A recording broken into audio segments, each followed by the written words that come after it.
I'm Andrew from Parlogram, and welcome to our review of 2023.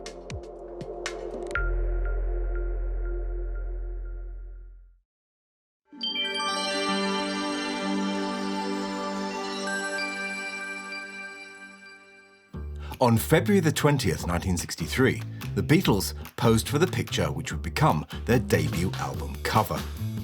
In this video, we'll tell you the fascinating story, not just of this photo, but of the photographer who took it, and how it became lost forever. We'll also uncover secrets about the company that manufactured not just this, but all of the Beatles' UK album covers. EMI were notoriously tight when it came to spending money on the production of its album sleeves, and were loath to spend more than £50 per cover. Welsh photographer Angus MacBean, actually pronounced McBain, had cut his teeth in West End theatres in the early 1930s. After the war, he relocated to a studio in Covent Garden, and for the rest of that decade and into the 1950s, he became the official photographer for productions at Stratford-upon-Avon, the Royal Opera House, Sadler's Wells, Glyndebourne and the London Old Vic. But by the end of the 1950s, the arts and entertainment world were changing. The increase in the popularity of television had led to a drop-off in the popularity of the theatre, and hence his services. But when one door closes, another one opens. And noticing the boom in the record industry, MacBain took an "if you can't beat them, join them" attitude and offered his services to EMI. Now, some of his early commissions, like these, were pretty forgettable. But his talent and skill as a portrait photographer were used to greater effect on Cliff Richard's first two albums. However, this shot for comedian Spike Milligan's 1961 album, Milligan Preserved, was one of his best. Built in 1960, EMI House was an imposing modernist office block building. MacBain later recalled arriving there on the morning of February the 20th and said, quote, "As I went into the door, I was in the staircase well, and someone looked over the banister. I asked if the boys were in the building, and the answer was yes. Well, I said, get them to look over, and I'll take them from here." Unaware of what situation would be facing him on the shoot, MacBain had arrived with nothing more than his trusty portrait lens. This made the task of shooting in the poorly lit stairwell without a flash difficult to say the least, and a long way from ideal for a perfectionist like MacBain. After initially trying something further up, the Beatles lined up on the first floor balcony. In order to get exactly the shot he wanted, MacBain had to lie flat on his back in the entrance on the mat.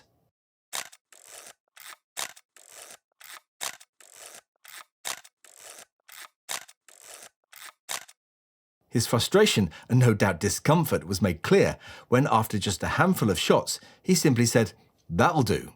And that was that.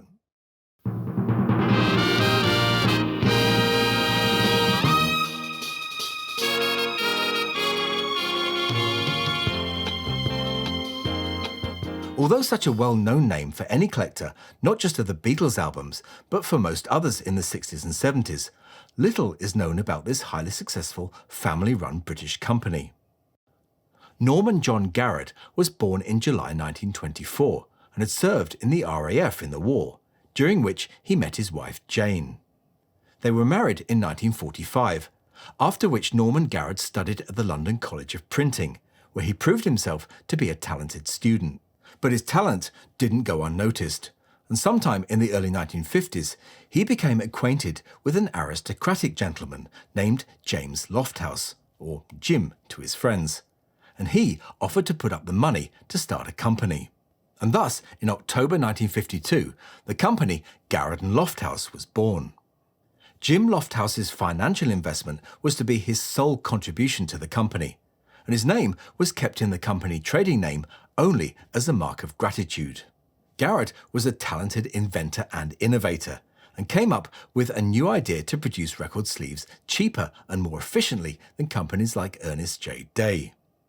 Traditionally, the process of printing record sleeves involved colour-printed items being put through the print machine 4 times. This 4-colour process involved applying the colours separately, starting with black, followed by the rest of the process colours in order. Now, Garrett saw that savings could be made in the manufacture of record sleeves if the front of the cover was printed in colour, but the back could be printed on a separate piece of card in black and white only. As well as making the cover more durable, this manufacturing method reduced print costs by a massive 37.5%. Garrett had filed a UK patent for his two-piece flipback cover in December 1958. He then sold it to EMI, offering them a significant saving against their competitors. In return, EMI guaranteed that Garrett and Lofthouse would print all EMI record sleeves. The company's manufacturing plant was based in Caterham in Surrey. However, this original business card from their general manager, Bernard L. Gardner, shows their London head office in 6 Langley Street. At one point later on, they owned 14 companies, not just in the UK, but in France and Italy too. But it was the emergence of the CD as the dominant format in music retail which was the final nail in the coffin, and the company went into liquidation in April 1988. In January 2001, EMI were working on a project to transfer their priceless photographic archive from their offices in Brook Green to their main company archives. On one particular day, 3 boxes of priceless negatives, photos and transparencies, which included all of Angus McBain's Please Please Me shots, had been stacked in the office with a note attached saying, "Not rubbish, do not remove." However, a cleaner working for a company called Crystal Services either ignored or just didn't see the note and threw all 3 boxes into a waste compactor, where they were duly crushed. In 2007, EMI and Apple sued Crystal for £700,000 on multiple counts of negligence. I don't know if they actually won their claim for damages, but it was a truly devastating loss. Parlophone R5015 was distributed to the usual media outlets shortly before its official release date as a demonstration single. This, like the 2 demos before it, sported oversized white labels with a large red A on the From Me to You side. It was housed, as all EMI demos from this period were, inside this special Top Pop promotional sleeve. Some were accompanied by this 12-page press release, which hailed the single as the most unusual number the Beatles had recorded to date. It also said, quote, "In defiance of the tiresome trend towards weepy lost love wailers, From Me to You is a rip-rocking, up-tempo ballad, which has a happy-go-lucky romantic storyline." I couldn't have said it better myself. The host of the TV show Thank Your Lucky Stars, Brian Matthew, was most impressed, rating it no higher than another number 1, and went further by promising not just to put his shirt on it, but his suit, shoes, and best gramophone needle too.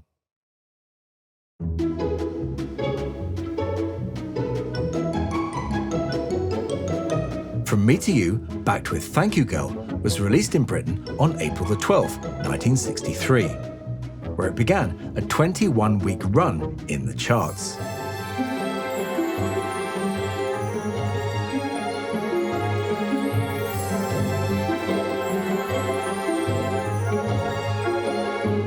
It reached number 1 on May the 2nd, ironically knocking Jerry and the Pacemakers' How Do You Do It off the top spot, a song the Beatles had recorded but rejected in favour of Love Me Do.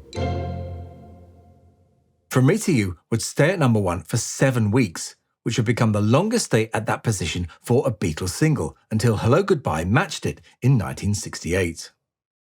It was also their shortest single release, clocking in only at 1 minute 56 seconds. Now you'll notice that, as with the Please Please Me single before it, that this song is credited on the label as McCartney-Lennon, whereas Love Me Do was credited as Lennon-McCartney. So what's the story behind that? In their initial publishing contract with Ardmore and Beechwood in September 1962, there was a clause which stated that, quote, that where sheet music, records, publicity, etc. is concerned, credit will be given to Lennon-McCartney. A few days later, back in John's flat, Paul and he agreed to their famous 50-50 split, but also that the order of the song's credit would indicate its main author. Because Love Me Do and P.S. I Love You, which were primarily Paul's songs, Brian went back to the Ardmore and Beechwood contract and physically crossed out Lennon-McCartney, writing McCartney-Lennon instead. However, despite this specific instruction, and for reasons unknown, both songs on the record's label were mistakenly credited to Lennon-McCartney, and Paul had to settle for being credited in second place. At least they corrected his name from the demo, which was misspelt as McCartney. But whoever's fault it was, Brian was not pleased, and maybe was one of the reasons why he decided to go with Dick James later on. Things became more confused when it came to the credits for Please Please Me and Ask Me Why, which were clearly John's songs, although they appeared on the record's label as McCartney-Lennon. Now, this could have been a simple error, or an attempt to right the wrong of the Love Me Do credit. Unfortunately, there's no record of any correspondence from EMI, Dick James, or Brian Epstein regarding this matter. The situation was made even more confusing when Dick James's office credited the sheet music for Ask Me Why to McCartney-Lennon, but Please Please Me to Lennon-McCartney. And I don't know why From Me to You and Thank You Girl were both credited as McCartney-Lennon, although they were 100% joint compositions. They obviously came to an agreement shortly after the release of From Me to You, as all songs from that point onwards, whether the main composer was John or Paul, were, as you know, credited to Lennon-McCartney. After writing She Loves You in that Newcastle hotel bedroom, the Beatles had only 3 days to rehearse the song before playing it to George Martin at Abbey Road. But they'd worked hard on it, and the basic arrangement had been done, even down to the major sixth note in the harmony on the final Yeah, which apparently had been George Harrison's idea.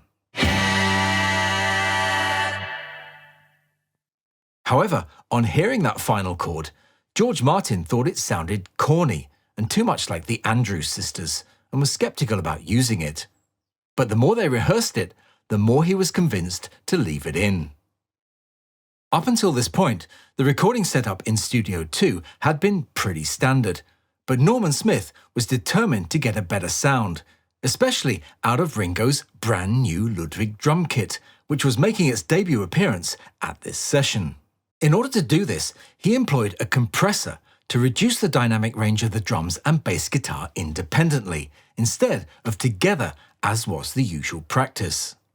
Also, in order to get a more prominent, driving rhythm sound, as Geoff Emerick put it, he suspended a microphone over the drums. The effect on the drum sound is most noticeable when you compare the Abbey Road recording of the song with one made by the BBC, which used a more traditional mic setup. Just listen to the incredible difference in tone and feel of the sound in these clips. She loves you, yeah, yeah, yeah. She loves you, yeah, yeah, yeah. The session to record She Loves You and its B-side I'll Get You filled 3 reels of Emmy tape, unfortunately none of which exist today.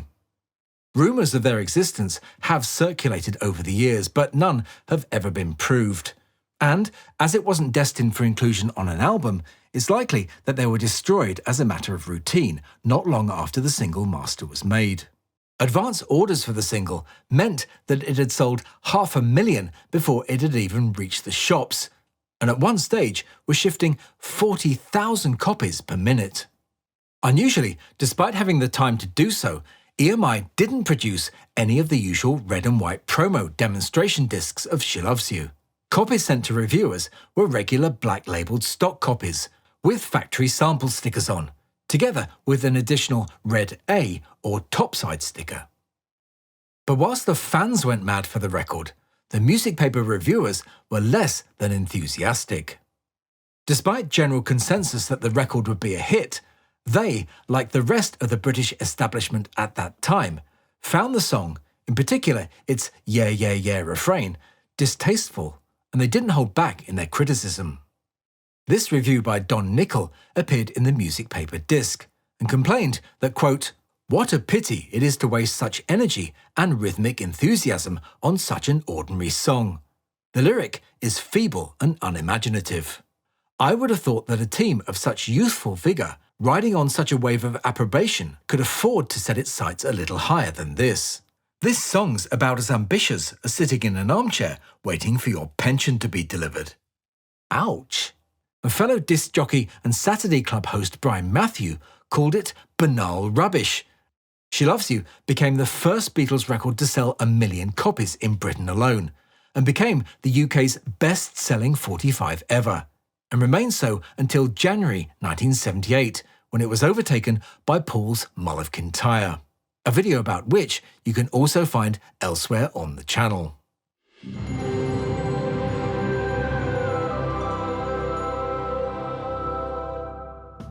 If there was ever a story of a company who had it all but threw it away, it was VJ Records.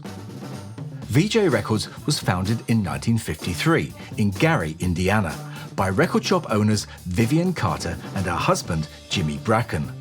The name VJ came from the initials of their first names, Vivian and Jimmy. VJ released their first Beatles single, Please Please Me, on February 7th, 1963, exactly 1 year before the Beatles arrived on American soil. But the lack of any meaningful promotion or indeed distribution led to the single being a flop, and the misspelling of their name on initial copies just showed how much faith VJ actually had in the group. With the Please Please Me album riding high at #1 in the UK, VJ, despite the relative failure of their 2 Beatles 45s to date, decided to go ahead with plans for an album. A master tape was ordered from EMI in London, and stereo and mono masters for the album were cut by Universal in Chicago. Although at that time, as you can see from the labels of the original acetate, all 14 tracks were included in the original lineup. However, due to the way royalties were calculated in the States, albums there only contained 12 tracks as opposed to 14 in the UK. Therefore, the decision was taken to drop both of the tracks that had already been issued as a 45 back in January. But with the title track of the album gone, they came up with a clever but obvious alternative: Introducing the Beatles. Introducing the Beatles was released on January 10th, 1964, 10 days before Capitol's Meet the Beatles.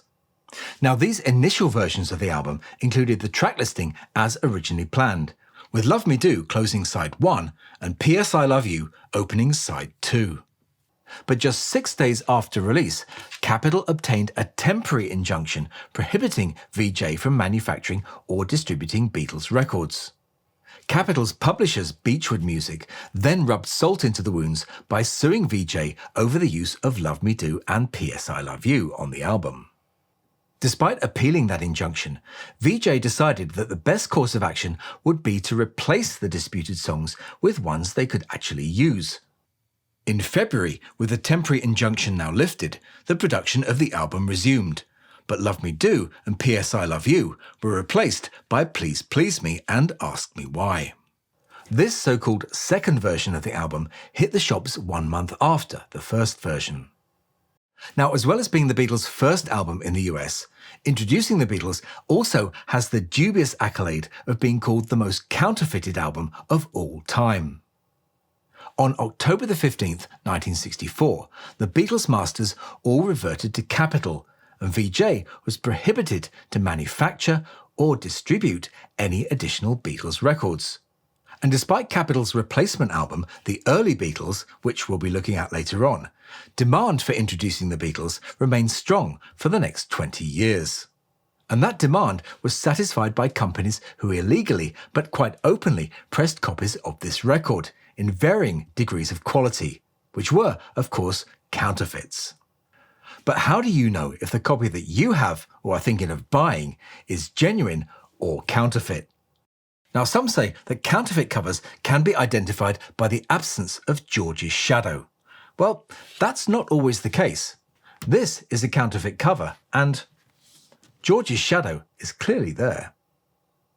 But it's mainly the colour and quality of the printing which gives the game away, as this comparison between a genuine mono one and a counterfeit stereo one clearly shows.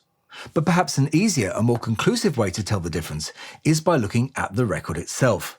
So here are 3 basic rules for telling the difference between a counterfeit record and the real thing. Firstly, if the Beatles wording appears above the centre hole, as in this case, the record is genuine. If it appears below the centre hole, like this, it's a counterfeit. Secondly, if you do find a copy with the Beatles above the centre hole and the label is all black, without a colour band, you'll need to check the runouts or dead wax. And if that area exceeds 7/8 of an inch or 22mm, it's a counterfeit. Thirdly, the presence of green in the colour band at around the 7 o'clock position like this confirms it as a genuine copy. If that same area looks like this, it's a counterfeit. Also, copies where there's barely any colour band at all, like on this one, are also counterfeit. Vinyl weight can also be an indicator, as on this 70s counterfeit, where it's very light and flexible, just like those old RCA Dynaflex discs. Now, I've recorded a few seconds of I Saw Her Standing There from 4 different discs, and this is what they sound like.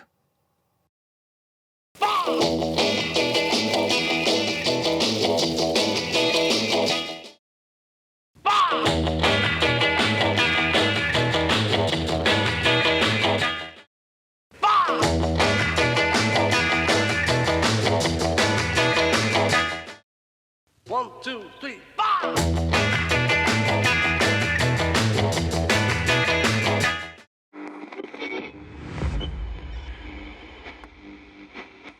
The Beatles' 1967 Magical Mystery Tour album is considered by many as being Capitol Records' finest hour. Its clever mix of songs from the film, coupled with their 1967 singles, was a winning combination, which sold millions in the States and in many other countries around the world, but not in the UK.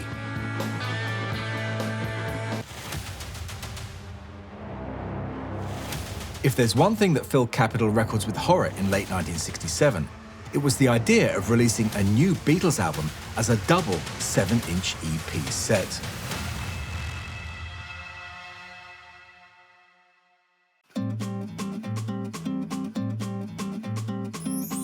Although successful in Europe, the EP format had never taken off in the US, despite attempts by Capitol itself to get it off the ground. But it was a different story in the UK, where EPs had enjoyed a strong following since the late 1950s, among younger record buyers especially, and they even had their own chart. In mid-November 1967, speculation was rife amongst fans about how the Beatles would release the songs from Magical Mystery Tour. The problem that the Beatles and EMI had was that there were too many songs for an EP, but not enough for an album. And as the Beatles always prided themselves on giving maximum value to their fans, no consideration was ever given to repackaging old material onto a new release. So it was decided to give the EP format a fitting epitaph and release the music from the forthcoming television spectacular as a special double EP set, in both mono and, for the first time for a Beatles EP, in stereo. Now, remembering what happened to their previous EPs, there was no way that Capitol's president, Alan Livingston, was going to allow his company to release any more Beatles music on that format. Instead, he came up with one of Capitol's better ideas. Capitol's genius idea was to completely ignore the EP format and instead expand Magical Mystery Tour into a full-blown LP. The proposed album would contain not only the 6 songs from the Parlophone EP, but also the new Hello Goodbye single, and both sides of their previous 2 singles, Strawberry Fields Forever, Penny Lane, and All You Need Is Love, Baby You're a Rich Man, none of which had appeared on an album before. The announcement of the album's release came in a Capitol press release dated November the 25th, and was followed by its release 2 days later on November the 27th. First pressings came on Capitol's traditional Rainbow label as MAL 2835 for mono and SMAL 2835 for stereo. The cover was the usual slick-on poster board construction, but had a gatefold which incorporated an enlarged version of the UK EP booklet attached to the left side of the inside right panel. All mono and early stereo covers mistakenly credit the publishing of all songs to McCartney Music. But later stereo covers were corrected by adding Comet Music as the publisher for all the tracks on side 1. Unlike in the UK, where mono remained a marketable format for a year or two longer, Magical Mystery Tour became the final Beatles LP to be released by Capitol in that format. In fact, after a few months of release, sales of the mono pressing were so low that Capitol shipped its surplus stock to Brazil, where mono was still the dominant format. Today, this pressing with its -1-3 matrices is accepted to be the best-sounding pressing of this album, although initially it was just as bad as Capitol's. First pressings had -1 cuttings on both sides, and like the Capitol album, contained simulated stereo mixes on side 2. Now, this clearly wasn't good enough for the hi-fi loving Germans, and they did what Capitol should have done and ordered new stereo mixes from London. These were all done in autumn 1971 at George Martin's Air Studios. The recut stereo version was released in February 1972 and remains a holy grail for audiophiles today. In November 1976, with the Beatles' contract now at an end, the way was now clear for EMI to issue their first official UK release of the Magical Mystery Tour album. But with a new generation at the helm, its production revealed a level of incompetence which is scarcely believable. Now, instead of compiling the album from their own stereo masters, which were present in their own tape library, or even repurpose the cassette and 8-track masters, EMI telephoned Capitol in Hollywood and asked them to send them a copy of their master, which, don't forget, was already a copy of EMI's masters. A dub was therefore made and shipped to London, where it was marked as the master, from which the Parlophone album was cut. What Harry Moss, who cut all the original Beatles vinyl, must have thought of it, heaven only knows, but surely he must have noticed something was amiss. So what you get on the UK pressing is not only at least third-generation copies of the original tapes, but also the same simulated stereo mixes which were included on the original US album.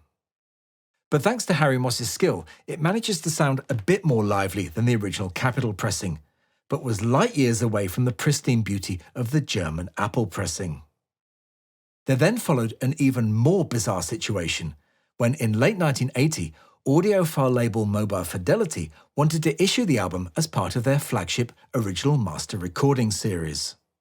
More incompetence followed, for instead of sourcing the album master tape from Capitol, they contacted EMI, presuming, incorrectly as it turned out, that they had a first-generation tape.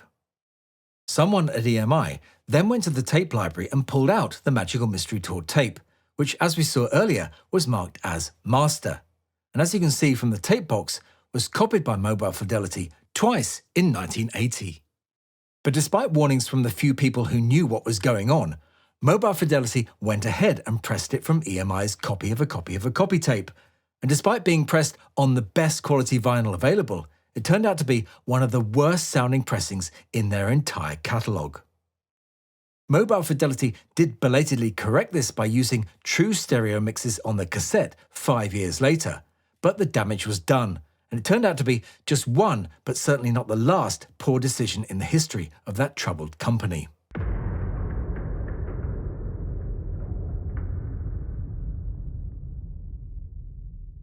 The 1968 animated film Yellow Submarine is one of the Beatles' most enduring legacies. But the soundtrack album is often cited as one of their poorest and least loved original albums. In this video, we'll look in detail at the history of this album and find out how its reputation was rescued 30 years later, and why it's become one of the forgotten masterpieces of the Beatles' catalogue. I'm Andrew from Parlogram, and welcome to the story of the Yellow Submarine album.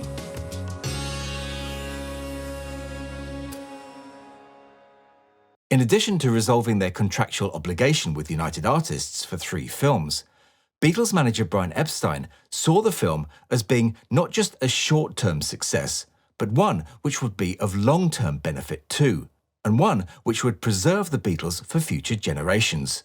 And you know what? He was right. Unfortunately, the Beatles themselves didn't share Epstein's vision or excitement about the project, Far from it, in fact, and right from the beginning made it clear they wanted nothing to do with it whatsoever. The Beatles hated the idea of themselves being portrayed as cartoon characters and had visions of the film looking like an episode of Popeye. And the choice of the same producer and same company, King Features, to animate the film was something they definitely weren't happy with either. They thought the whole thing was a joke and made it clear very early on that they wouldn't be doing the voices for it. George Martin said later on that whenever they were working on a song they didn't like or one that wasn't particularly good, they would say, "Okay, put that aside for Yellow Submarine." Their press officer, Tony Barrow, also noted their negative attitude and remembers them saying, quote, "Nothing's too good for the film, so that's what we'll give them. Nothing." And the first load of nothing the Beatles gave them was one of George's compositions. Originally recorded between February and April 1967 for the Sgt. Pepper album, George's blatant dig at the Northern Songs publishing company was rejected in favour of With Without You. Unsurprisingly, it was a song John and Paul didn't care for, and even the unusually diplomatic George Martin confessed to not liking it. Another of the 4 original songs on the album was also a George Harrison composition. This had initially been recorded on May the 25th and 26th, 1967, not at Abbey Road, but at Delane Lee's studios, without George Martin or any of the other Abbey Road team in attendance. The film version has a verse which was edited out of the album version, which begins, "Nice to have the time to take this opportunity, time for me to look at you and you to look at me." This version of the song lasts only 2.5 minutes in the film, as opposed to the 6.5-minute version on the album. The third original song on the album was All Together Now, one of Paul's throwaways, which had been recorded after a session for Baby You're a Rich Man at Abbey Road on May the 12th, 1967. The song is actually played twice in the film, as it appears in the finale, where the title appears in numerous languages.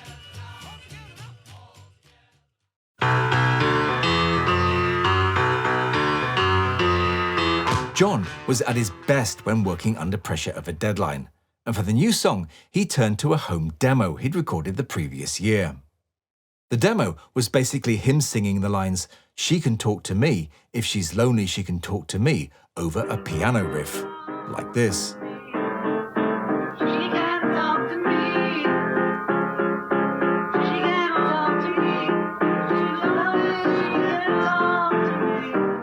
The original inspiration for the lyrics has always been a bit of a mystery, and when asked about it in 1980, John said only, "They wanted another song, so I knocked off Hey Bulldog. It's a good sounding record that means nothing." Now, some have speculated that it was written about the film's producer, Al Broadax. However, Broadax himself said that it was written about the film's scriptwriter, Eric Siegel. Siegel was assistant professor of classics at Yale University, whose mascot happens to be a bulldog. The song was recorded and mixed into mono over a 10-hour session in Abbey Road's No. 3 studios on February the 11th, 1968. The basic track was John on piano, George on guitar, Ringo on drums, and Paul at this stage played 2 tambourines.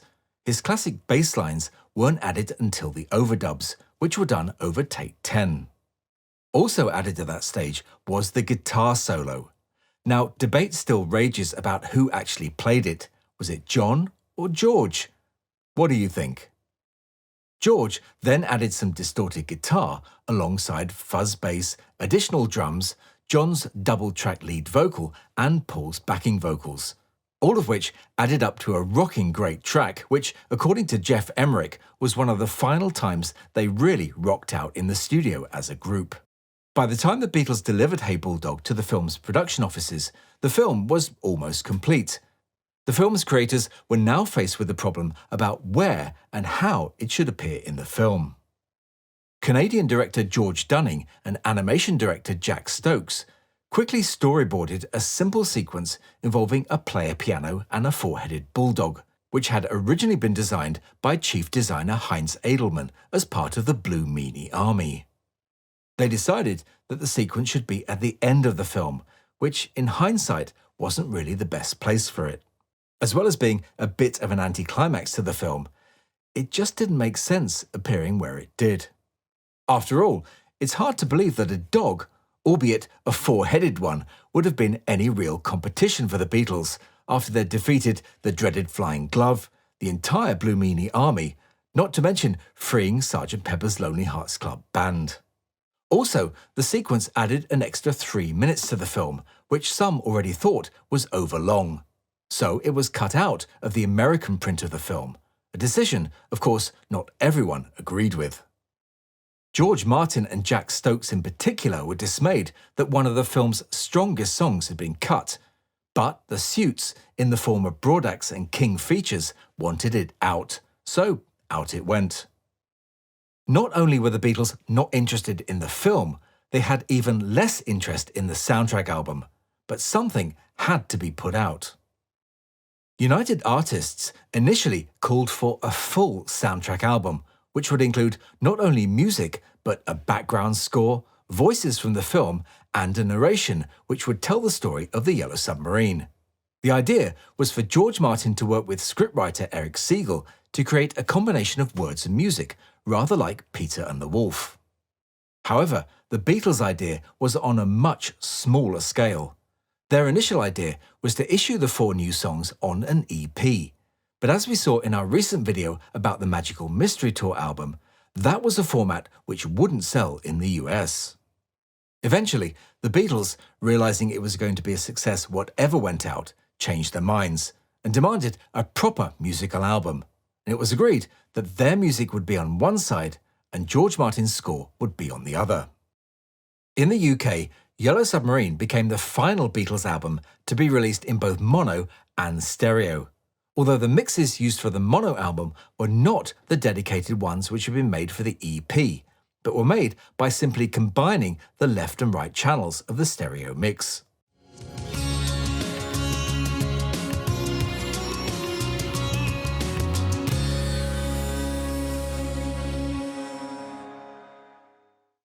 The man tasked with remixing the songs was Abbey Road's staff engineer Peter Cobbin. And for the first time ever, he was given permission to go beyond the album master tapes to the actual session tapes themselves. The newly created album also did away with all of George Martin's orchestral score and replaced it with Beatles songs which were used in part or in full in the film. The reaction to the album was largely positive, and even the notoriously hard-to-please George Harrison was happy with the result. Despite a synchronization error on Eleanor Rigby and the occasional overuse of noise reduction, it's a great-sounding album, and its remixes take a very different approach to those done recently by Giles Martin. Now, there are so many fascinating stories from Yellow Submarine, especially about the making of the film itself, and it is a subject I will be returning to in future videos. In the meantime, I highly recommend this book called Inside the Yellow Submarine by Dr. Robert Hieronymus and Laura Courtner, and I'll put a link in the description where you can order it from. And you never know, they might even sign it for you too.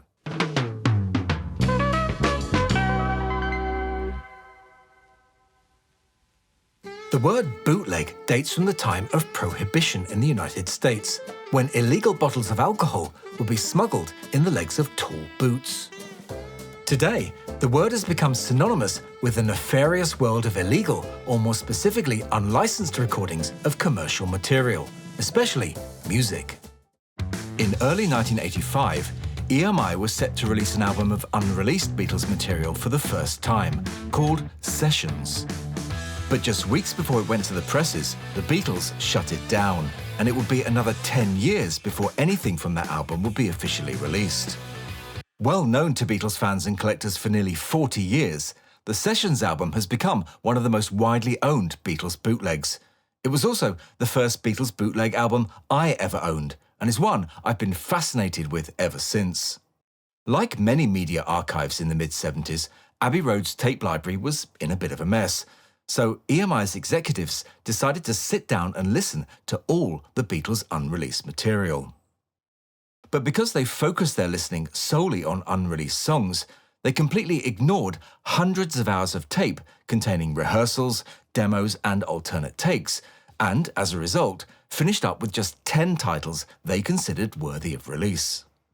These unreleased tracks soon began circulating around the EMI office on in-house cassettes, and it wasn't long before one of these cassettes fell into the hands of the bootleggers, one of the results being this album called File Under Beatles.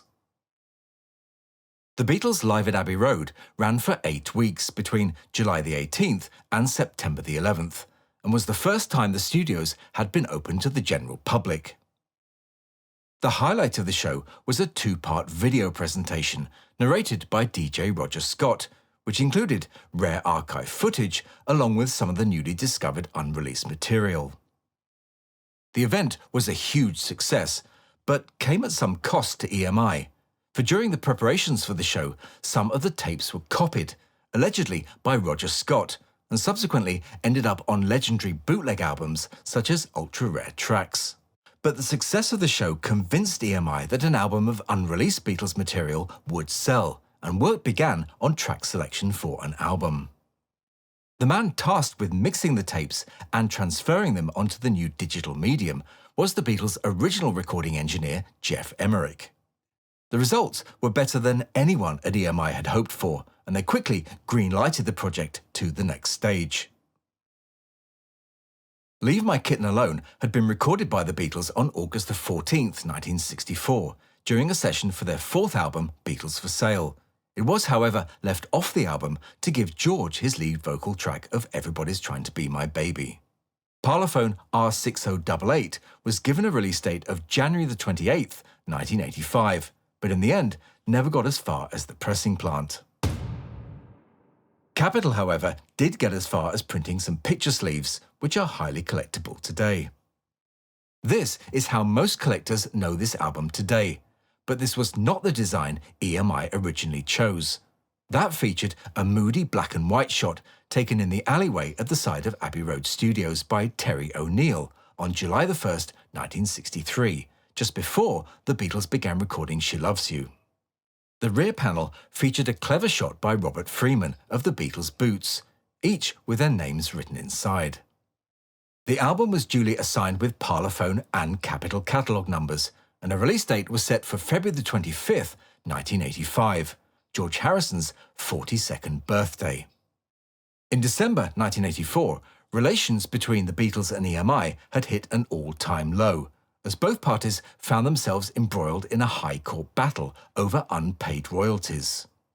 In the case, Apple claimed that EMI had underpaid them by as much as £2.3 million, which with backdated interest amounted to as much as £4 million, a figure which would be closer to £16 million today.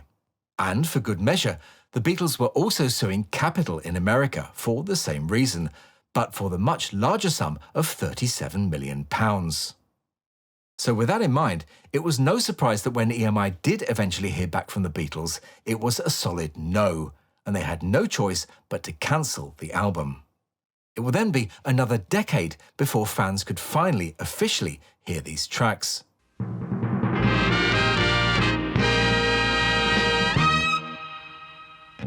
In 1981, top London auction house Sotheby's held the first dedicated rock and pop memorabilia auction. And despite skepticism from the directors of this most traditional of auction houses, it was a great success and opened the door for many other companies to follow suit. By early 1988, as a result of my enthusiasm and sheer luck, I found myself in charge of rock and pop memorabilia auctions for Phillips Fine Art Auctioneers in London. Based initially in New Bond Street and then in Bayswater West 2, Phillips competed behind Sotheby's and Christie's in the then uncrowded pop memorabilia auction market. TV crews from all over the world would descend on us, eager to see the fascinating and funny items we had on offer, from the Beatles to Michael Jackson. These pictures were filmed by a crew from Swedish television, who also captured a 21-year-old me in the process. Anyway, let me take you back to one particular afternoon in June 1988, when I was called to the collector's department reception to look at an item somebody wanted appraising. "I have in my possession," the man began, which was a phrase which usually meant something good was coming, a tape. And he pulled from his bag a small white box which contained a 5-inch reel of 1/4-inch audio tape. Just like this one. Now, I must admit I was at this point not too impressed, but all that changed when he began to tell his story. The tape, he explained, was given to his father by Ringo Starr in 1968 and contained some songs from the White Album.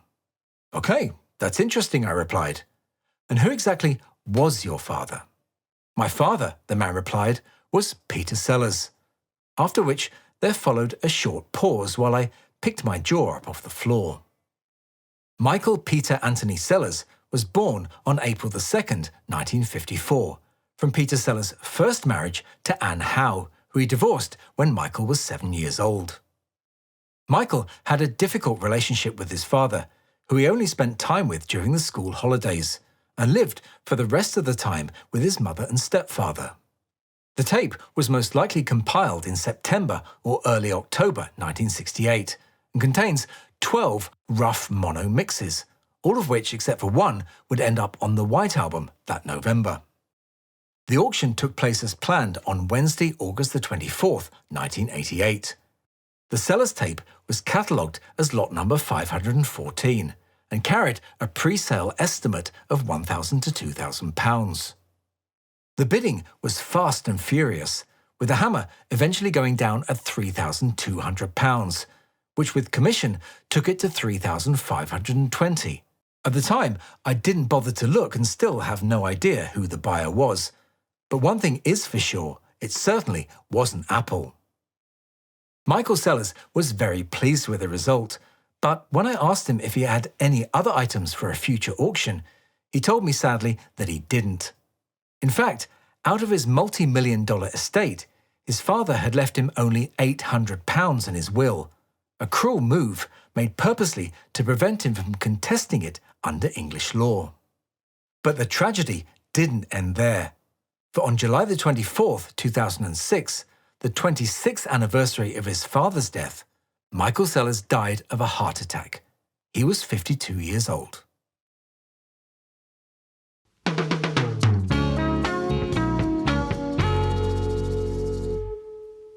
In 1965, at the height of the Beatles' fame, Capitol Records proposed to release a solo Paul McCartney album. But how do we know such an album was even suggested? Well, the evidence for that exists in this inter-office Capitol memo, sent by Dave Dexter to his boss, the head of Capitol Records, Alan Livingston. It's clearly written by Dexter as a response to an earlier one from Livingston on this subject. Dexter writes, "Alan, we do not have 11 selections featuring Paul McCartney as solo vocalist. While he has probably sung 11 solos on records, most of them feature solos by other members of the group as well. And I suspect that Epstein and the other 3 guys would scream like hell if the package were built exclusively around McCartney." Epstein's response is not documented, but you can kind of imagine what it might have been.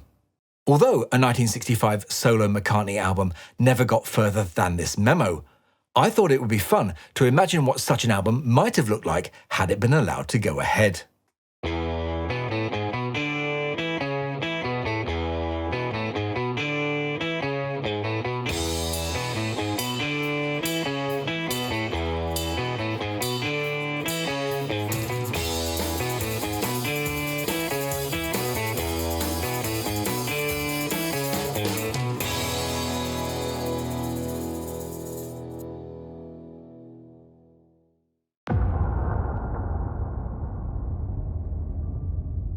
The announcement on October the 26th about the release of Now and Then was one of the most anticipated events since the release of Free as a Bird in 1995, and its release on November the 2nd brings us to the end of a very long road for this song, one which began over 40 years ago. Although John Lennon had effectively retired from the music business in 1975, he never stopped making music, and during the period between 1975 and 1980, recorded a number of demos at his home in the Dakota. These demos would often feature himself singing to his own piano accompaniment, which he would record on his Sony CF580 cassette recorder, positioned on the top of his piano. Now, you may be forgiven for assuming, given the later issues with the recordings, that this was a cheap, low-end boombox. But the CF580, introduced in 1976, was Sony's flagship cassette recorder. Priced at $400, it was a very expensive model, especially considering the average household monthly income in the US at that time was about $1,000. Although it had external left and right microphone inputs available on the front, John's recordings were made using the machine's two built-in condenser microphones. Among the demos he recorded on that machine between 1977 and 1979 were Free as a Bird, Real Love, and an apologetic love song called Now and Then, which was also known as I Don't Want to Lose You or Miss You. So on New Year's Day 1994, Paul telephoned Yoko to ask if he could have access to some of them and explained his plan to complete the recordings himself, hopefully with the help of George and Ringo. With George and Ringo on board, Paul, at the insistence of George, got ELO frontman Jeff Lynne in as producer, who along with Paul's trusted engineer Jeff Emerick, assembled at Paul's Hog Hill Mill recording studio on February the 11th, 1994, and over the course of that month completed the recording of the first reunion song, Free as a Bird. A year later, in February 1995, they reunited once again at Paul's to record two further tracks, Now and Then and Real Love. But there were three that we liked, Free as a Bird, Real Love. And so those are the two that we did. And there was another one that we started working on, but George went off it. Hell, rubbish, this is. It was like, no, George, this is John. This is still fucking rubbish, you know. Oh, okay, then. So that one's still lingering around somewhere. I'm going to nick in with Jeff and do it, finish it one of these days. Then, in June this year, Paul casually mentioned in a BBC interview that he'd just finished work on a song where AI had been used to extract John's voice from a demo. Although he didn't mention the song by name, most guessed it was Now and Then. Burnt out and embarrassing, so why can't the Beatles just let it be? All you need is hype. Cashing in on Yesterday. It was always going to be a disappointment, wasn't it? That was how the press greeted Free as a Bird back in 1995. Thankfully, reaction to Now and Then has been more positive. And while I wouldn't go as far as to call it a masterpiece, it certainly is an incredible achievement by all concerned. I know it's true. It's all because of you. And if I make it through, it's all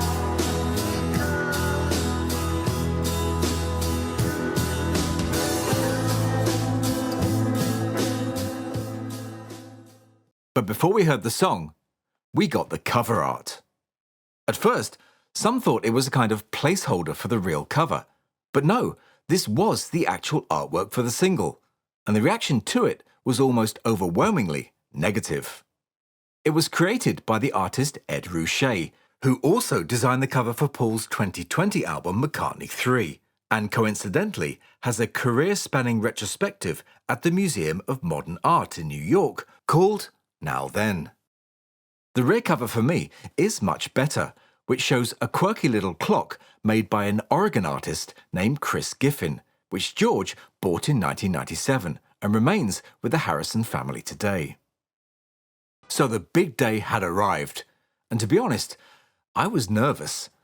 What if I didn't like it? In fact, I waited some hours before listening to it, stretching out the wait just a little bit longer.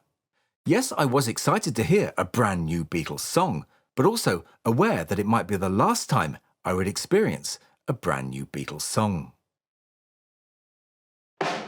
I remember sitting in my car on a cold, grey December day back in 1995, as Free as a Bird was played for the first time on the radio, and I remember how that song had moved me back then. And now, 28 years later, I found myself profoundly moved once again. But for me, it doesn't sound as authentic as Free as a Bird or Real Love did. And I'm sure that it's to Paul's eternal regret that he didn't push them harder to work on it back in 1996.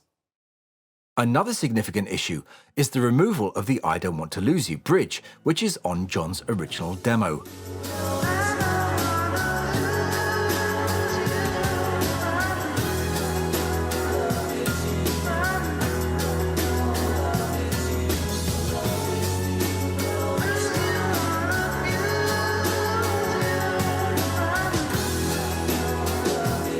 I understand why it was deleted, but I think it would have made for a more interesting, although slightly less commercial song. But don't get me wrong, creating something of this quality from a half-finished lo-fi cassette demo is without question a remarkable achievement, and I'm truly thankful it exists, and we've had the chance to finally hear it. Although initially reluctant, Peter Jackson was persuaded by Apple, with the promise of access to rare footage and a free hand, to create a video to accompany the song. Jackson said that his intention behind the video was to, quote, bring a few tears to the eye, and that's exactly what he did for me. It is, I think, an amazing video, which manages to be both ridiculous and moving at the same time. Although not as arty as Free as a Bird, this video for me succeeded in adding a new dimension to the song by making it less sad, more entertaining, and genuinely heartwarming. I really hope you enjoyed that look back at the highlights from some of our 50-odd videos we published in 2023. A massive thank you to everyone who's watched the channel this year, especially our subscribers, whose number have grown by 20,000 over the past year. And special thanks and appreciation go to our channel members, whose much appreciated support helps to keep this all going.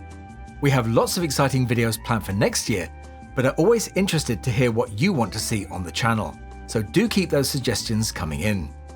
Last but not least, allow me to wish you a very happy, healthy, and peaceful New Year.